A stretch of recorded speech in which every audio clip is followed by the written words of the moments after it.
Welcome back to the Michael Cohen Show on our continued journey to 250,000 subscribers. We're at 240 right now, and thanks to you. And what I'm asking is please subscribe, watch, and share with your friends because there's always going to be a lot to talk about. And right now I want to talk to you about this MAGA civil war that is raging on, raging like a forest fire. And we have to together continue to dissect it. That's how important it is for our democratic republic. And I want to show you a video which focuses on Vivek Ramaswamy. Yesterday, as an example, he posted a long tweet talking about America and mediocrity. Talks about America and its people being mediocre. Let me show you what he posted. In it, the reason top tech companies often hire foreign-born and first-generation engineers over Native Americans isn't because of an innate American IQ deficit, in brackets, a lazy and wrong explanation. A key part of it comes down to the C word, culture.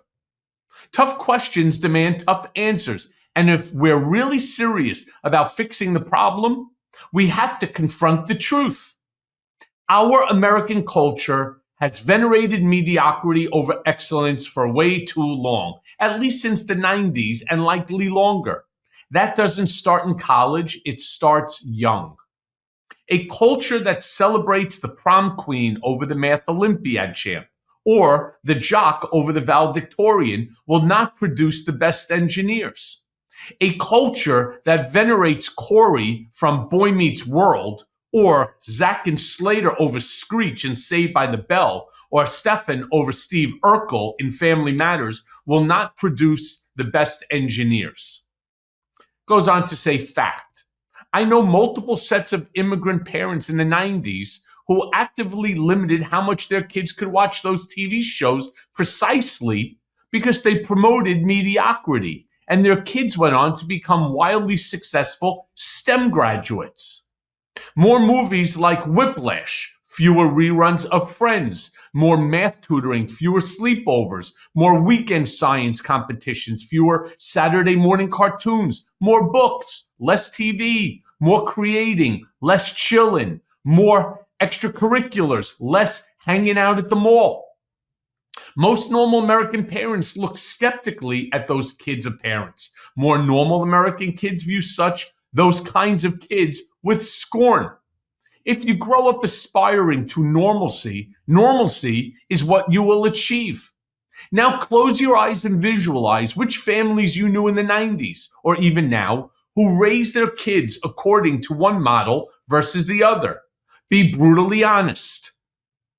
He goes on then to say, normalcy doesn't cut it in a hyper-competitive global market for technical talent. And if we pretend like it does, we'll have our asses handed to us by China. This can be our Sputnik moment. We've awakened from slumber before, and we can do it again. Trump's election hopefully marks the beginning of a new golden era in America, but only if our culture fully wakes up. A culture that once again prioritizes achievement over normalcy, excellence over mediocrity, nerdiness over conformity, hard work over laziness. That's the work we have cut out for us, rather than wallowing in victimhood and just wishing or legislating alternative hiring practices into existence. I'm confident we can do it. Let me begin by saying, I disagree with just about every single thing that Vivek Ramaswamy said in there. First of all, by the way, Screech was far from the valedictorian of the class. The reason that Slater was actually in Family Matters, whatever the name of the stupid show was, Saved by the Bell, the reason that they applauded for Slater is because he was a national wrestling champion, right? And Zach, nobody really applauded him. They liked hanging out with him because he was cool. He got the girls. But he's not mediocre by any stretch of the imagination. I have no idea where he's talking about these 90s. In fact, I actually have multiple family members who are in tech, coding, one of whom actually worked for Facebook throughout high school, was sent by Facebook to Israel to teach coding to Israelis. Vivek, you have no idea what you're talking about.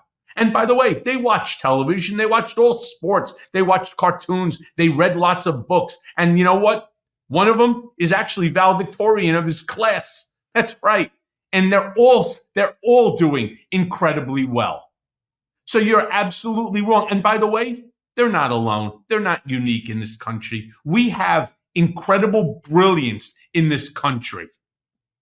Now, I want to show you a tweet from Trump in a little under a year ago, which is not complimentary at all. In fact, it shames Vivek Ramaswamy for his campaign. Remember this? Vivek started his campaign as a great supporter, hashtag ass kisser, the best president in generations, etc., is what he used to refer to Donald as. Unfortunately, now all he does is disguise his support in the form of deceitful campaign tricks. Very sly, but a vote for Vivek is a vote for the other side. Don't get duped by this. Vote for Trump. Don't waste your vote. Vivek is not MAGA. Let me say that again. Vivek is not MAGA. The Biden indictments against his political opponent will never be allowed in this country. They are already beginning to fail. MAGA. All right? Let me be very clear. How Vivek Ramaswamy, like so many others, have managed to get back into the camp after shitting all over Trump, it's very clear. Vivek thinks he's swift. He thinks he's slick. He's not. All right. And it is but a short. Donald never forgets. Let me be very clear. Knowing him as long as I do, a decade and a half, Donald never forgets. He's like an elephant in that way. Now, he may put his animus for the moment aside, but the first time Vivek comes out wrong, the knives will come out for Ramaswamy. That I can promise you. Now, I want to play a clip again from yesterday's political beatdown where I was discussing with my co-host, Ben Meiselas, how the MAGA war is starting and analyzing what side that Elon Musk is truly on. Play that clip. Wow, Michael Cohen. Could you imagine if any Democrat ever said something like that? And by the way, Mr. Accordion Hands, Donald Trump, ran his entire campaign on, we're going to do it on day one. All these jobs are going to be made in America. Yeah. And now we don't like the globalists and this. Now what they're saying is, we, the tech bros, we need immigrants in our sector, in tech. Now, we don't want those other kind of immigrants in hospitality, in construction, and in agriculture. We need this for us. We need to go foreign over American. It's exactly the opposite of what his message was, and these are the people leading it. Yeah, let me say this, and I want to be very clear to all our brigaders, and I thank you all on this very, very special week, you know, in terms of holidays. This is not Donald Trump saying this, by the way. This is Vivek Ramaswamy. And I bring that up because, again, I want to go back to where I started my first little few minutes of conversation with you. The knife fighting is going to come out. Don't think for a second that there aren't now a whole group, including Elon Musk, who doesn't want Vivek Ramaswamy around him. This is a guy who flies solo. The only person that he's willing to sort of bend half the knee to is Donald Trump, right? Because he's the only one person who he cannot control out of that entire gambit of clowns. So the knife fighting for Vivek Ramaswamy is going to come out. Let me be very clear about this. There is no other country in the world that measures up to the United States of America.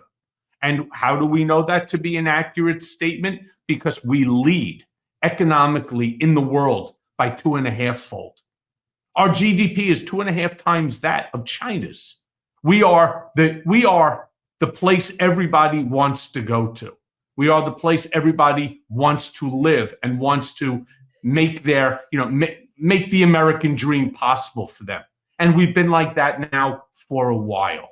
What we're finding with this group of people is that they're not in it for you. They're not in it for me. They are in it for themselves. They know exactly what they want. They know exactly what they want to do. For example, I'm going to go for another example here. Elon is building the largest battery manufacturing facility in the world in China. In China. Directly next to what? The largest manufacturing facility of his Tesla automobiles in the world. One of every 2 Tesla vehicles that's manufactured is coming out of that facility in China. And so my question is to a guy who's talking about making sure all Americans have good paying jobs and so on, why are those battery manufacturing facilities being built in China? Why are they not being built in Pennsylvania? Why are they not being built in Louisiana? Why are we not investing, for example, in the largest manufacturing facility on all Tesla cars, considering he gets money, EV money, from the United States government, which is where at least more than half of his entire net worth came from? Why are we not building it here in America? These are the questions you have to ask yourself. Whose side is Elon Musk on? And eventually what happens with Trump? And again, there's nobody out there that knows him better than I. In fact, I talk about it in my book, Revenge. So yeah, while Vivek Ramaswamy wrote a book, he's certainly not like me, a 2-time New York Times best-selling author. Let me be very clear. I know Donald better than Vivek Ramaswamy. I know him better than Elon Musk. I was shoulder to shoulder with the guy for almost a decade and a half. Let me be very clear. None of these guys are going to be around. And when that war starts between Trump and Elon Musk, rest assured, it's going to be brutal.